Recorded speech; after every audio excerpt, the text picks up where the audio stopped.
Lola. Welcome to my YouTube channel. Today I am sharing with you how I was able to raise capital for my business, and then I'll give you some tips on some tips that you can implement to raise capital for your business in Nigeria or anywhere else but basically Nigeria.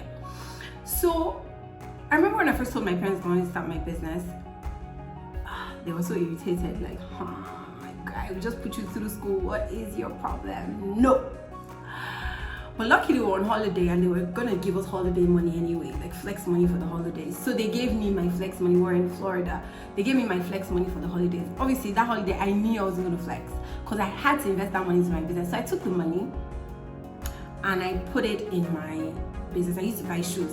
By the time I bought shoes now, there was no space for the shoes that I had bought. So I had to took some in my mom's box, took some in my dad's box, beg my brothers, emotionally manipulate and blackmail them until everybody carried shoes for me and I carried shoes for myself. So I got to Nigeria. That first batch sold off pretty quickly and then I needed to buy more. And because I wasn't abroad anymore, I had to pay shipping money from the States. Hey, now wow, I needed more money. So I remember one day, you guys should not tell my mom, I went to her bag and just picked a couple thousands here and there, whatever. Anyway, so I used that money to try to, just upgrade my business a bit. I'll tell you guys something, don't do it. That thing I did, don't do it. Don't try to use another person's money. The money will just rarely disappear or just not give you value, and you're just wondering, why did I even take that person's money? There was no point. So I just decided that I'm not going to do this anymore. Like any further money, I'm going to raise it by myself. I definitely agreed with myself that I needed, another way of making money for my business, but I didn't know how to raise the capital. This is where the tips come in. So I'll tell you what I did and I'll translate them into tips for you. Okay, so tip number one, raising capital for your business, is determine exactly how much you're going to need to start. So let me just give you a random example. Let's say that you want to go into the wig business. Let's say you want to start, let's say, Lola's bulbs and weaves. Get a piece of paper, write down exactly what you're going to need to start. Okay, now for example, I want to start a wig business. Okay, I'm gonna need hair, so weave. So after you write down everything you think you're going to need for it, you're now going to eliminate the ones that you can start without.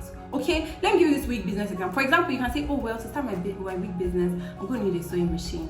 If you know, I'm sorry, I've never been in the wig business before, but if you know that you can sew the tracks on the wig without a sewing machine, you can use your hand. Eliminate sewing machine because you know you can start at least without it. So eliminate the things that you know that, okay, even if I don't get this right now, I'll still get it later, but I can start without it. Okay, so that will bring you to a shorter list. When you have that shorter list, now start to ask yourself, what is the priority of this list? So you arrange the things on the list in accordance with which one is most important and which one is least important. Do you get me? Now the reason why you're doing this is because you want to make sure that you know the exact amount that you need, so that you can design your first product or design your first service and start selling. Because once you start selling, you can start to make money and then reinvest the money back into your business. So this is the elimination method that I'm giving you.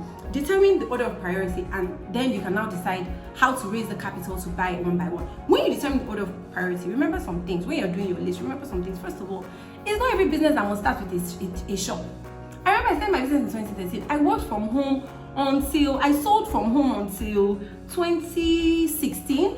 Until 2016, was in 2016 that I actually started, going to, I actually got my first space and actually started going. So people will come to my house and they will pick up. If your product is valuable, I tell you this, if your product is valuable, people come to your house and pick up from there. Okay?